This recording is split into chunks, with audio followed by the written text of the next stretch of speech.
Simulan po natin ang pagdiriwang sa ngalan ng Ama at ng Anak at ng Espiritu Santo. Amen. Ang pagpapala ng ating Panginoong Jesucristo, ang pag-ibig ng Diyos Ama, at ang pakikipagkaisa ng Espiritu Santo, naway sumainyong lahat. At sumaiyo rin. Mga minamahal kong mga kapatid, ayon kay San Juan Pablo Ikalawa, ang pamilya ay isang domestic church, ang pinakamaliit na unit ng simbahan.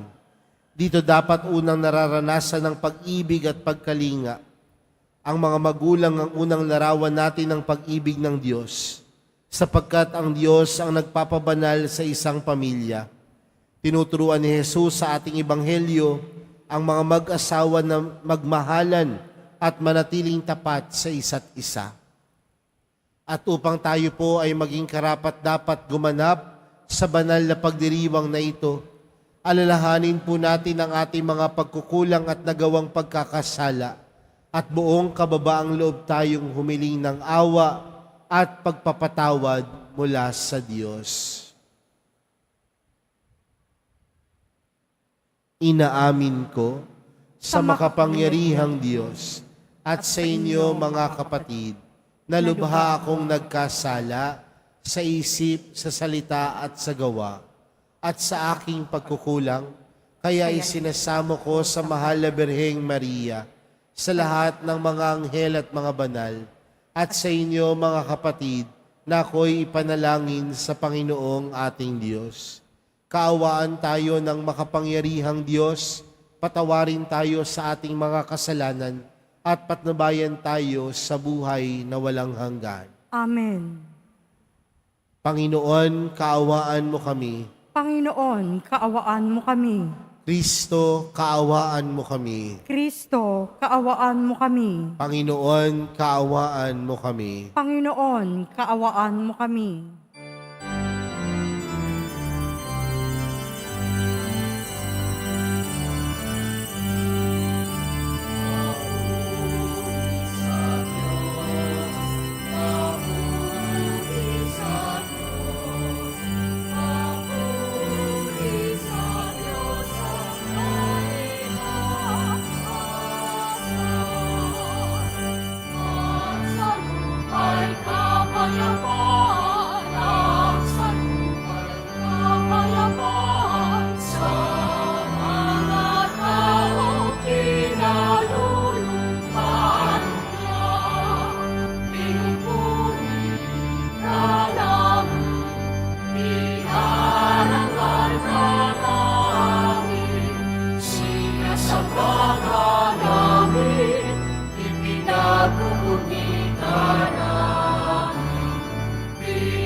Manalangin tayo.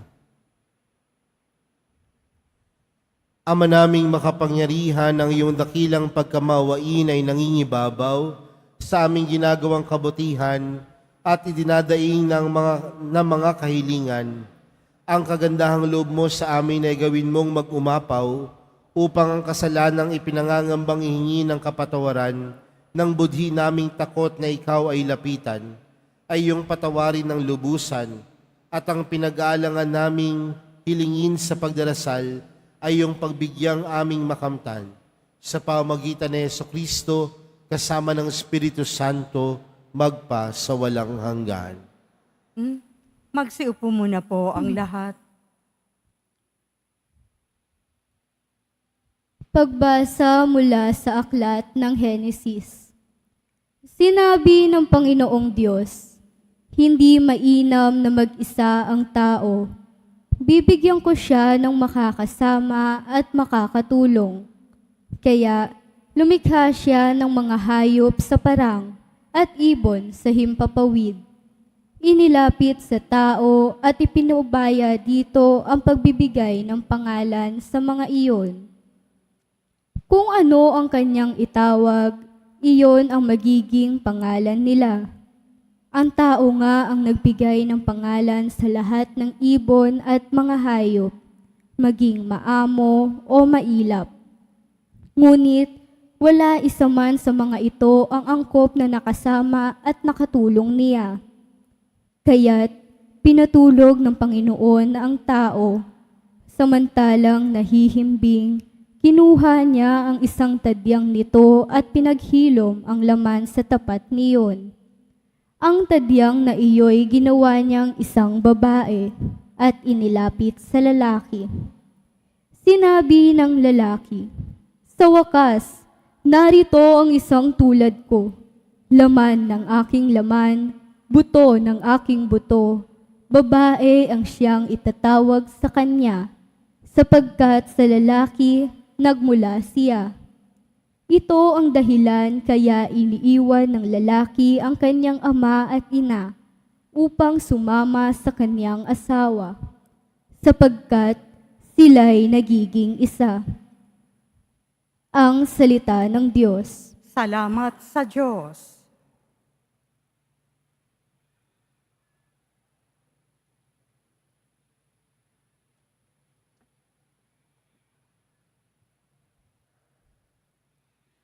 Tayo nawa ay basbasan ng poon magpakailanman. Tayo nawa ay basbasan ng poon magpakailanman. Mapalad ang bawat tao na sa Diyos ay may takot. Ang maalab na adhikay sumunod sa kanyang utos. Hindi siya magkukulang sa anumang kailangan. Ang buhay ay maligaya't uunlad ang kanyang buhay. Tayo nawa ay basbasan ng poon magpakailanman. Sa tahanan, ang asawa'y parang ubas na mabunga. Bagong tanim na olibo, sa may dulang ang anak niya. Tayo nawa ay basbasan ng poon magpakailanman. Ang sino man kung ang Diyos buong pusong susundin, buhay niya ay uunlad at laging pagpapalain. Mula sa Siyon, pagpapala nawa ng Diyos ay tanggapin, at makita habang buhay pag-unlad ng Jerusalem. Tayo nawa ay basbasan ng poon magpakailanman. Ang magiging iyong apo, nawa ikaw ay abutin. Naway maging mapayapa itong bayan ng Israel. Tayo nawa ay basbasan ng poon magpakailanman.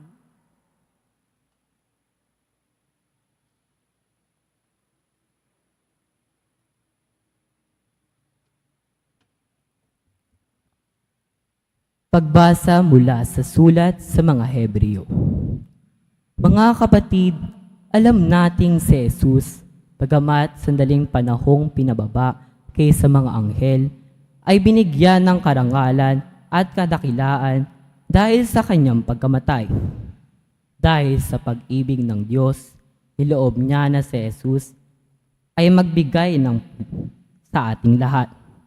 Sa pamamagitan ng mga pagtitiis, siya ay pinapakingganap ng Diyos na lumikha at nangangalaga sa lahat ng bagay upang makapagdala ng marami sa kaluwalhatian. Marapat lamang na gawin niya iyon sapagkat si Jesus ang pinagmumulan ng kanilang kaligtasan. Si Jesus ang nagpapabanal sa kanila at iisa ang Ama na nagpapabanal at nang pinapaging banal. Kaya't hindi niya ikinahiyang tawagin silang mga kapatid. Ang salita ng Diyos. Salamat sa Diyos. Magsitayo na po ang lahat.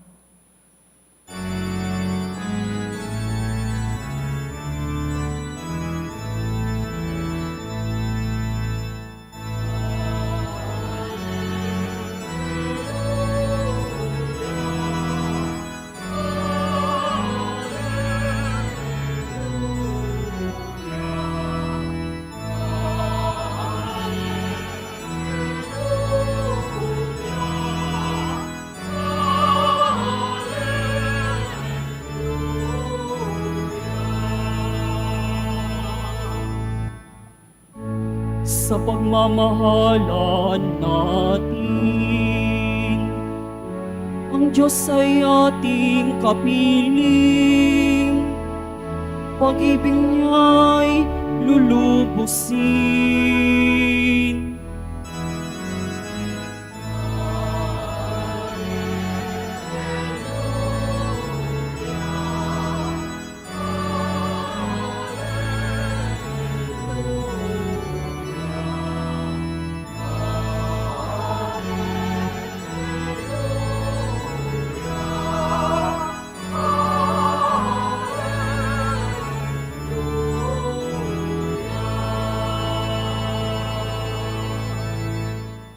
Sumainyo ang Panginoon. At sumaiyo rin. Ang mabuting balita ng Panginoon ayon kay San Marcos. Papuri sa iyo, Panginoon. Noong panahong iyon, may mga Pariseyong lumapit kay Jesus. Ibig nilang masilo siya, kaya't kanilang tinanong na ayon ba sa kautusan na hiwalayan ng lalaki ang kanyang asawa? Tugon niya, ano ang utos sa inyo ni Moises? Sumagot naman sila, ipinahintulot ni Moises na hiwalayan ng lalaki ang kanyang asawa matapos bigyan ng kasulatan sa paghihiwalay. Ngunit sinabi ni Jesus, dahil sa katigasan ng inyong ulo, kaya niya inilagda ang utos na ito. Subalit sa pasimula pa, nang likain ng Diyos ang sanlibutan, nilalang niya silang lalaki at babae. Dahil dito'y iiwan ng lalaki ang kanyang ama at ina at magsasama sila ng kanyang asawa at sila'y magiging isa. Kaya't hindi na sila dalawa kundi isa. Ang pinagsama ng Diyos ay huwag paghiwalayin ng tao. Pagdating sa bahay, ang mga alagad naman ang nagtanong kay Jesus tungkol sa bagay na ito. Sinabi niya sa kanila, ang sino mang lalaking humiwalay sa kanyang asawa at mag-asawa sa iba ay gumagawa ng masama sa kanyang asawa, siya'y nangangalunya. At ang babaeng humiwalay sa kanyang asawa at mag-asawa sa iba ay nangangalunya rin. May nagdala ng mga bata kay Jesus upang hilinging ipatong niya sa mga ito ang kanyang kamay. Ngunit pinagwikaan sila ng mga alagad. Nagalit si Jesus nang makita ito at sinabi sa kanila, pabayaan ninyong lumapit sa akin ang mga bata. Huwag niyo silang sawayin, sapagkat sa mga katulad nila naghahari ang Diyos. Ito ang tandaan ninyo, ang sino mang hindi tumatanggap sa paghahari ng Diyos tulad ng isang maliit na bata ay hindi mapabibilang sa mga pinaghaharian niya. At kinalong ni Jesus ang mga bata, ipinatong ang kanyang mga kamay sa kanila at pinagpala sila. Mga kapatid, ang mabuting balita ng Panginoon. Pinupuri ka namin, Panginoong Hesukristo. Magsiupo muna po ang lahat. Magandang umaga po sa inyong lahat. Pakibati nga ang katabi ng magandang umaga. Mga kapatid, tayo pong lahat ngayon ay nagkakatipon bilang isang pamilya, bilang isang mag-anak ng Diyos, sa pagdiriwang ng banal na Eukaristiya, ngayon pong ika-27 linggo sa karaniwang panahon. Nararapat lamang po na sa pagtitipon na ito, tayo ay magbigay papuri, pasasalamat sa atin pong mahal na pong Jesus Nazareno. Kaya bigyan po natin siya ng isang malakas na palakpak.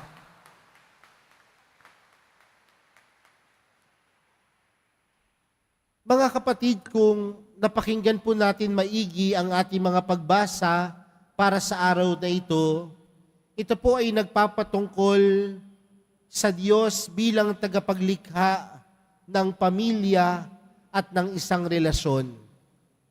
Tandaan natin mga kapatid na ang bawat isa sa atin ay napabibilang sa isang pamilya o nagmula sa isang pamilya. At ang pamilya po ay nilikha ng Diyos. Pero nangangahulugan din mga kapatid ng nilikha ng Diyos ang pamilya at ang isang relasyon, hindi niya ito pinabayaan. Kundi kasabay ng paglago ng pamilya, kasabay ng paglago ng isang relasyon, nandoon ang Diyos. Nandoon si Jesus. Kaya, ang isang pamilya ay isang regalo mula sa Diyos. Ang isang relasyon, ang isang ugnayan, ay isang regalo mula sa Diyos na dapat nating pagkaingatan, dapat nating itago, at dapat nating payabungin. If every family is a gift from God, and every relationship is a gift from God, therefore, this relationship, this family, must be nourished, must be treasured in our life. Pero aminin po natin o hindi mga kapatid, na ang bawat isang pamilya o ang bawat isang relasyon, hindi po perpekto. Meron ho bang pamilyang perpekto? Meron po bang pagsasamang perpekto? Meron po bang relasyon na perpekto? Wala. Pero tandaan natin mga kapatid, sa kabila ng hindi pagiging perpekto ng pamilya at relasyon, may mga bagay upang mas mapayabong natin at mas mapaganda natin ang ating pamilya. Una, kung walang perpektong relasyon, walang perpektong pamilya, ano ang nagpapaganda sa isang pamilya at relasyon? Una, ang salitang katapatan. Pakiulit niya, katapatan. Meron pa bang tapat sa mga tao ngayon? Meron pa bang tapat sa kanilang pangako sa mga oras na ito? O madalas nating sinasabi, Father, tanghali na lang ang tapat. Marami na pong nasirang pamilya dahil nawala ang katapatan. Marami na pong naulilang anak dahil nawala ang katapatan ng mag-asawa sa isa't isa. Marami na po ang nasirang buhay dahil nawala ang katapatan sa isa't isa.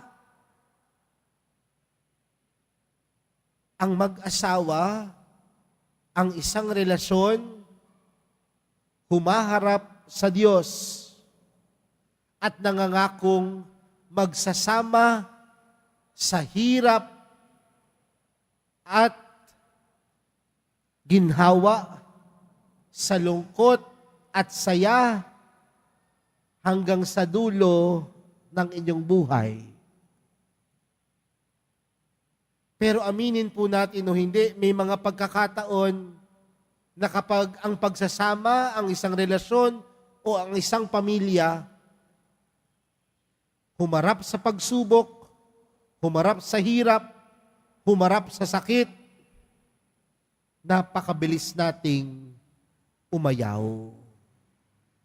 napakabilis nating sumuko. Pero kung titingnan natin mga kapatid, yung pagiging tapat natin sa isa't isa, yung pagiging tapat natin sa ating pamilya, sa ating asawa, dapat sumalamin sa katapatan ng Diyos para sa atin. Tandaan natin ang katapatan ng Diyos, na ang pangako ng Diyos na hindi niya tayo pababayaan at iiwan.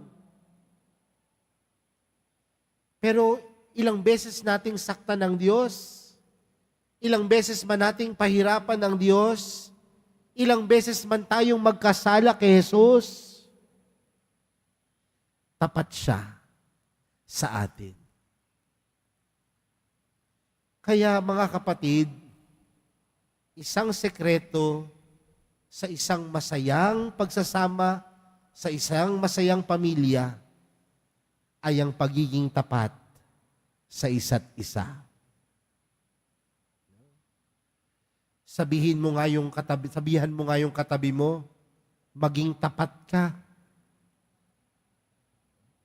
Parang mahina. No? Maging tapat ka sa lahat ng mga bagay na iyong ginagawa. Dahil ang katapatan magdadala sa isang magandang ugnayan. Ang katapatan magdadala sa isang magandang relasyon. Ang katapatan magdadala sa isang magandang pamilya. Pangalawang bagay, ang salitang kapakumbabaan. Pakiulit niya po. Parang mahina. Pakiulit niya, kapakumbabaan. Sa isang relasyon, kagayang aking nabanggit, sa isang pamilya, hindi po natin maiiwasan na minsan tayo ay magtatalo-talo. Minsan nga lang, ang mga magkakapatid nagtatalo-talo kung sino ang may hawak ng remote ng telebisyon. Minsan, ang mga magkakapatid mag-aaway pa yan kung sino ang makakakuha ng malaking parte ng manok sa ulam. Minsan nga, ang mag-asawa, mag-aaway pa yan kung sino ang mas mahal sa kanila ng kanilang mga anak. Sa madaling salita, kahit sa mga maliit na bagay, merong mga pagtatalo sa isang pamilya. Merong mga pagtatalo sa isang relasyon. Pero ang nagpapaganda sa isang relasyon at sa isang pamilya ay ang hindi kawalan ng pagtatalo, kundi ang nagpapaganda rin sa isang pamilya at relasyon ay ang pagkakaroon ng disposisyon ng kapakumbabaan at pagpapatawad. Bakit maraming pamilya ang nagkakawatak-watak? Dahil walang kakayanang magpakumbaba. Bakit maraming pamilya ang nagkakawatak-watak? Dahil nawawalan na ang kakayanang magpatawad. Magkapatid laban sa magkapatid. Magkadugo laban sa magkadugo. Ano ang pinag-aawayan? Mana, pera, utang.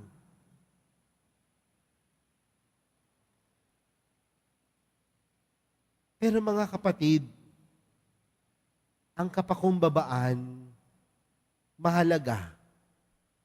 Dahil ang bawat isa naman sa atin may kakulangan, may kahinaan. Kung tatanggapin lang natin ang kahinaan ng bawat isa at pupunan ng kakulangan ng bawat isa, ang relasyon, ang pamilya, magiging maganda. What makes a relationship or family beautiful is not the absence of conflict. But what makes a family and relationship beautiful is the presence of forgiveness. Katapatan, kapakumbabaan, at ang panghuli, kakayanang magmahal. Kapag ako po ay nag-i-interview ng ikakasal, ang madalas ko pong itinatanong sa kanila, bakit kayo magpapakasal? Minsan po, napakadami nilang sagot na sinasagot sa akin. Ang sasabihin nila, kasi Father, match na match kami eh.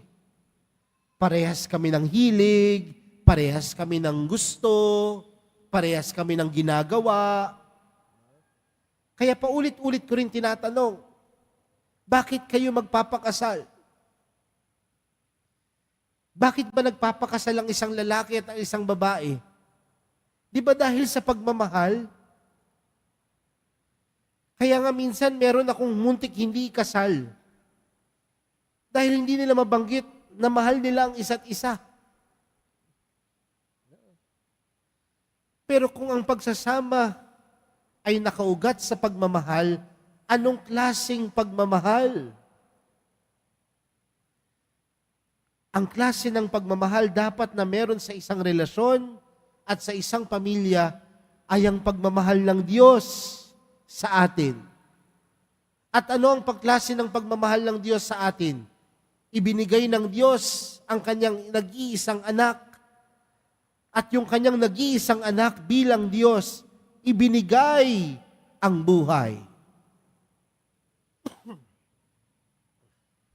Dahil ganoon ang tunay na pagmamahal. Hindi lang yan patungkol sa pagroromansa o yung romantic love, kundi yung pagmamahal na kaakibat ang sakripisyo, kaakibat na may kakayanang ibigay ang buong sarili sa pamilya, sa karelasyon, at sa taong minamahal. At yun minsan ang kulang na sa loob ng isang relasyon, sa loob ng isang pamilya. Oras na nawala ang kakayanang magsakripisyo, para mo na ding sinabing nawala ang kakayanan mong magmahal. Mga kapatid, meron po ba dito mga mag-asawa? Nasaan po ang mga mag-asawa? Itaas ang kamay. Katabi niyo po ba yung asawa ninyo? Sigurado po kayo? Sabihan niyo nga ho yung asawa niyo, mahal kita.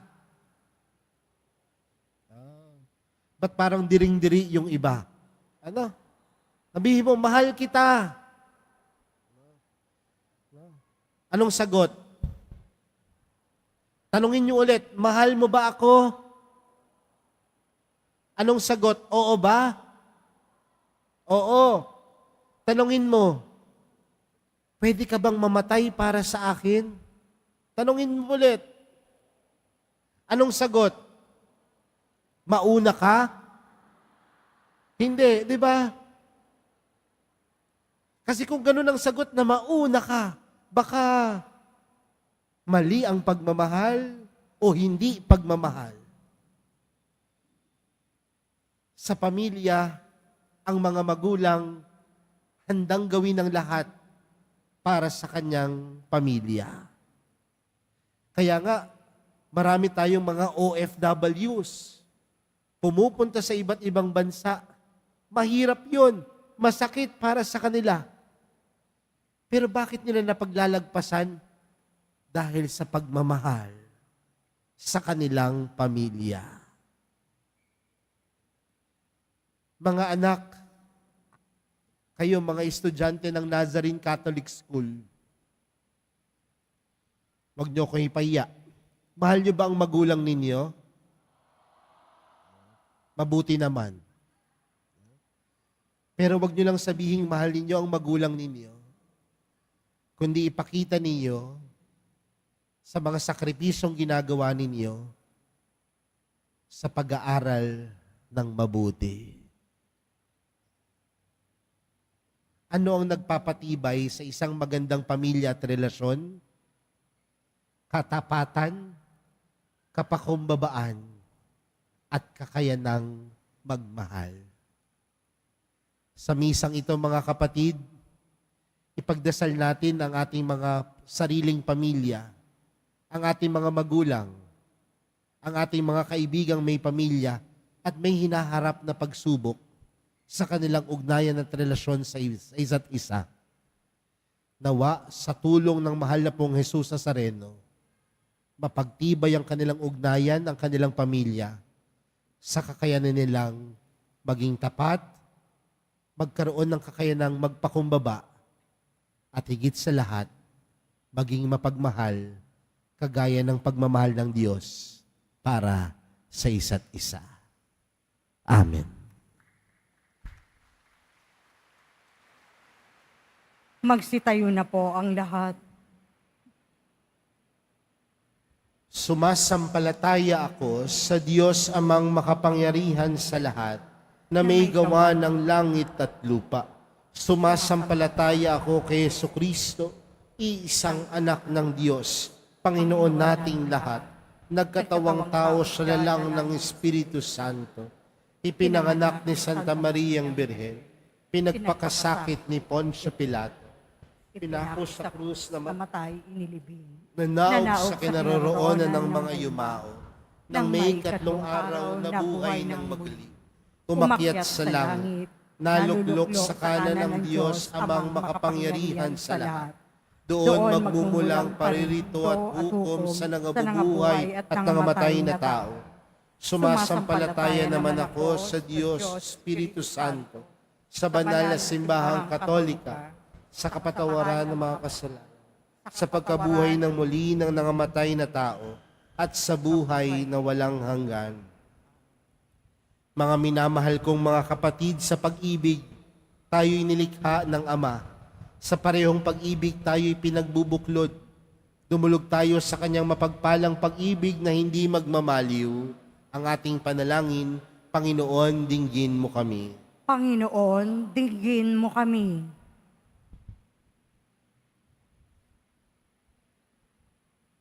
Para sa mga pastol ng simbahan, maging buhay na tanda nawa sila ng dakilang pag-ibig ng Diyos sa harap ng mundong puno ng puot.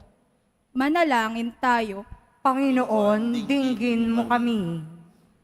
Para sa mga pinuno ng ating bayan, pag-ibig nawa ang manaig sa kanilang mga puso upang makapaglingkod sila ng matiwasay. Manalangin tayo. Panginoon, dinggin mo kami. Para sa mga mag-asawa at kanilang pamilya, maging lunduyan nawa ng kanilang relasyon ang Diyos, upang sa mga pagkakataon ng hidwaan, matanto nilang sila'y dapat maging tanda ng pag-ibig ng Diyos sa mundo. Manalangin tayo. Panginoon, dinggin mo kami. Para sa mga may sakit at may matinding pangangailangan, kalingain nawa sila ng pag-ibig ng Diyos sa pamamagitan ng mga taong may malasakit at pagdamay sa kanilang kapighatian. Manalangin tayo. Panginoon, dinggin mo kami. Para sa mga yumao, madama nawa nila ang pag-ibig ng Diyos sa kanyang piling sa langit. Manalangin tayo. Panginoon, dinggin mo kami. Sa ilang sandali ng katahimikan, itaas natin sa Diyos ang ating pansariling kahilingan, gayon din ang mga taong lubos na nangangailangan ng ating panalangin. Manalangin tayo. Panginoon, dinggin mo kami. Mapagmahal naming Diyos, dinggin mo nawa ang iyong nagsusumamong sambayanan. Itulot mong madama naming lubos ang iyong pag-ibig sa mga tao, bagay at gawaing mabubuti. Sa parehong pag-ibig, kami naway makilala bilang sambayanan mo sa pamagitan ni Jesucristong anak mo at aming Panginoon. Amen. Magsiupo muna po ang lahat.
Magsitayo na po ang lahat. Manalangin po kayo mga kapatid upang ang paghahain natin ay kalugdan ng Diyos amang makapangyarihan. Tanggapin nawa ng Panginoon itong paghahain sa iyong mga kamay, sa kapurihan niya at karangalan, sa ating kapakinabangan at sa buong sambayanan niyang banal. Ama naming lumikha, tanggapin mo ang paghahain ng mga alay na iyong inihabilin at sa pagdiriwang ng dapat naming ganapin ang kabanalan ng iyong pagliligtas naway sumaamin sa pamagitan ni Jesucristo kasama ng Espiritu Santo magpa sa walang hanggan. Amen. Sumainyo ang Panginoon. At sumaiyo rin. Itaas sa Diyos ang inyong puso at diwa. Itinaas na namin sa Panginoon. Pasalamatan natin ang Panginoong ating Diyos. Marapat na siya ay pasalamatan. Ama naming makapangyarihan, tunay ngang marapat na ikaw ay aming pasalamatan.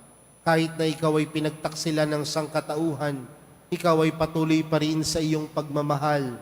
Ikaw na ang nagpuno sa aming pagkukulang, ikaw pa rin ang nagsugo ng tutubos sa tanan. Ang sugo mong anak ay naging di na iba sa amin, bagamat di niya tinularan ang aming pagkamasawayin. Niloob mo ito upang mamalas ang aming pagkatao ang giliw mong anak, at kami tunghayan mong may pag-ibig na tulad, na pagtatangi mo sa kanya ng higit sa lahat. Ang katapatan niya sa iyong walang maliw ay nagpanumbalik na muli sa amin ng iyong kasiyahat ng iyong pagtingin, na aming iwinaksinong ikaw ay aming suwayin. Kaya kaysa ng mga anghel na nagsisiawit ng papuri sa iyo nang walang humpay sa kalangitan, kami nagbubunyi sa iyong kadakilaan.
Magsilod po ang lahat.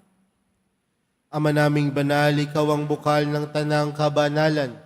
Kaya't sa pamagitan ng iyong Espiritu, gawin mong banal ang kaloob na ito, upang para sa amin maging katawan at dugo ng aming Panginoong Hesukristo.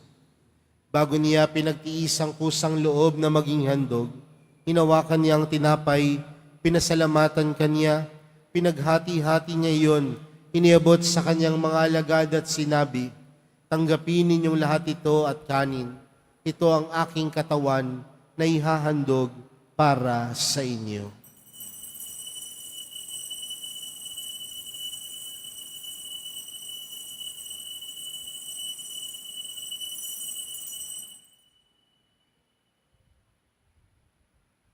Gayon din naman noong matapos ang hapunan, hinawakan niya ang kalis, muli kanyang pinasalamatan, iniabot niya ang kalis sa kanyang mga alagad at sinabi, "Tanggapin ninyong lahat ito at inumin. Ito ang kalis ng aking dugo, ng bago at walang hanggang tipan. Ang aking dugo na ibubuhos para sa inyo at para sa lahat, sa ikapagpapatawad ng mga kasalanan. Gawin niyo ito sa pag-alala sa akin."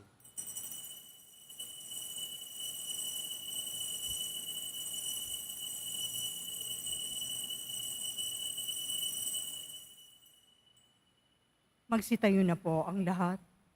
Ipagbunyi natin ang misteryo ng pananampalataya. Si Kristo'y namatay, si Kristo'y nabuhay, si Kristo'y babalik sa wakas ng panahon. Ama, ginagawa namin ngayon ang pag-alala sa pagkamatay at muling pagkabuhay ng iyong anak.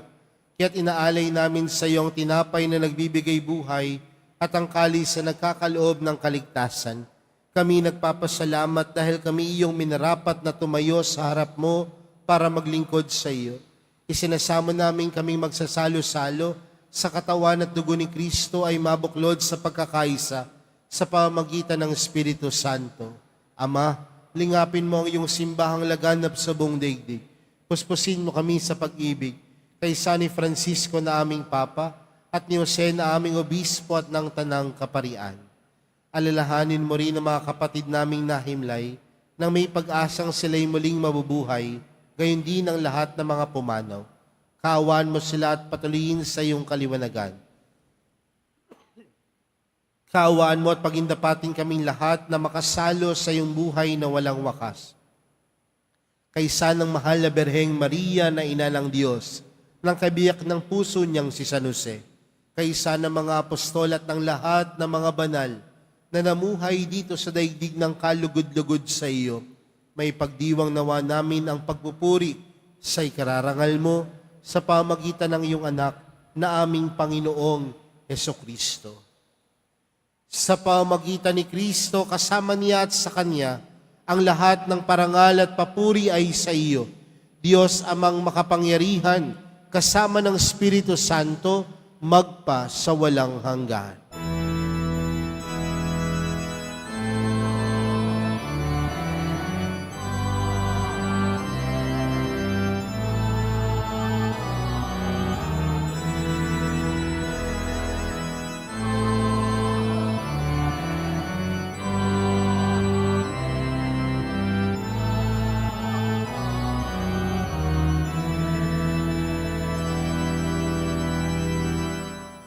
Lumapit po tayo sa Ama natin sa langit sa panalangin itinuro sa atin ni Jesus.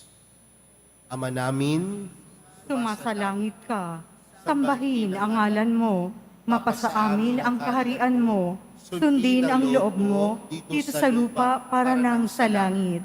Bigyan mo kami ngayon ng aming kakanin sa araw-araw at patawarin mo kami sa aming mga sala para nang pagpapatawad namin sa nagkakasala sa amin.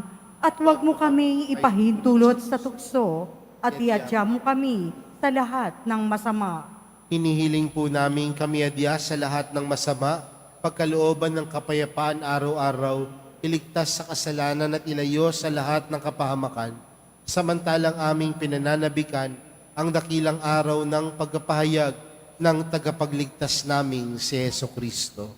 Sapagkat iyo ang kaharian at ang kapangyarihan at ang kapurihan magpakailanman. Amen. Panginoong Hesukristo, sinabi mo sa iyong mga apostol, kapayapaan ang iniwan ko sa inyo, ang aking kapayapaan ang ibinibigay ko sa inyo. Tunghayan mo ang aming pananampalataya at huwag ang aming pagkakasala. Pagkalooban mo kami ng kapayapaan at pagkakaisa ayon sa iyong kalooban, kasama ng Espiritu Santo, magpa sa walang hanggan. Amen. Ang kapayapaan ng Panginoon ay laging sumainyo. At sumaiyo rin. Magbigayan po kayo ng kapayapaan sa isa't isa.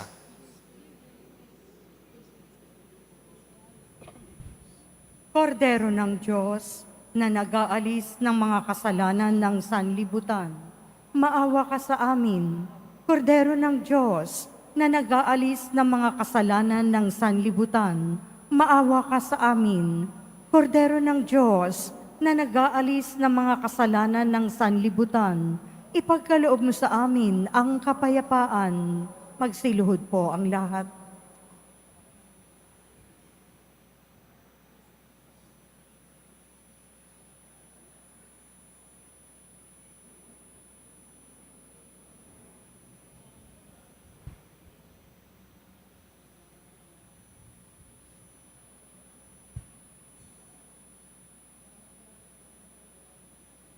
Narito po si Jesus, ang kordero ng Diyos.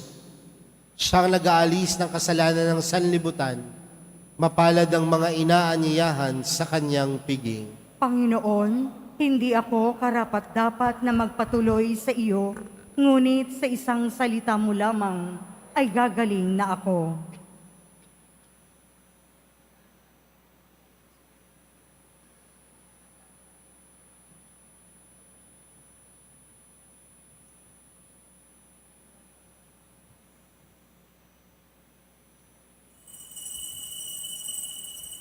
Para po sa lahat ng tatanggap ng banal na komunyon, sasagot po tayo ng amen.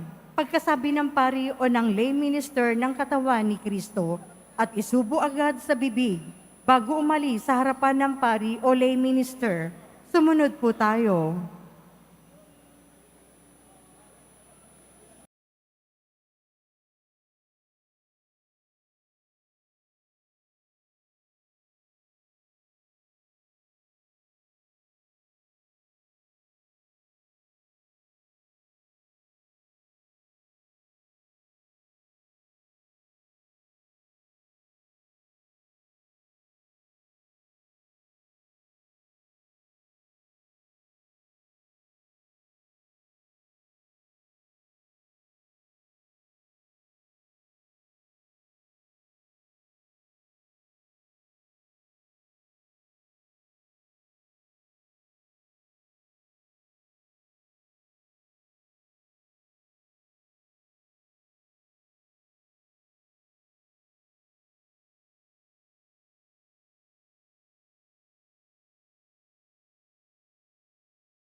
Magsitayo na po ang lahat. Manalangin tayo. Ama naming mapagmahal, ipagkaloob mong sa pagsasalo namin sa pagkait inuming banal, kami ay maging katawan ni Kristo na aming pinakinabangan sa pamagitan niya kasama ng Espiritu Santo magpa sa walang hanggan. Amen. Sumainyo ang Panginoon. At sumaiyo rin. Mahal na pong Jesus Nazareno, inihayag mo sa pamagitan ng krus ang walang maliw na pag-ibig ng Diyos sa sangkatauhan. Pakinggan mo ang kahilingan ng iyong angkan na nagsusumamos sa iyo. Makamtanawa nila ang iyong katugunan at tanggapin ang kasagutan na may utang na loob na tinatanaw.